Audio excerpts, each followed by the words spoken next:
یہ نوبت نہ آتی کہ جنرل فیض حمید کے حوالے سے فوجی امور کی بجائے سیاسی امور پہ آج صفائیاں پیش کی جاتی ہیں۔ یہ بڑے افسوس کا مقام ہے کہ یہ نوبت یہاں پر آئی ہے، اور یہ بالکل سچ بات ہے۔ بالکل میرا خیال ہے کہ اس میں کوئی شبہ نہیں ہے کہ جنرل فیض حمید صاحب اور ان کی جو ٹیم ہے وہ پوری طرح سے ملوث ہے۔ جو ہمارے لوگ توڑے گئے، ہمارے جو کینڈیڈیٹس ہیں ان سے نشان شیر کے نشان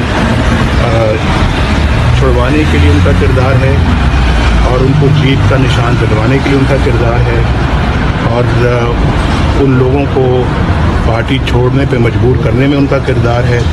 بہت سارے لوگ چھوڑنا نہیں چاہتے تھے، لیکن ان سے یہ زبردستی یہ کام کروایا گیا۔ تو میں یہ سمجھتا ہوں کہ یہ بہت افسوس ہے کہ آج ان سب کاموں کے لیے DGI SPR کو یہ وضاحتیں دینی پڑی ہیں۔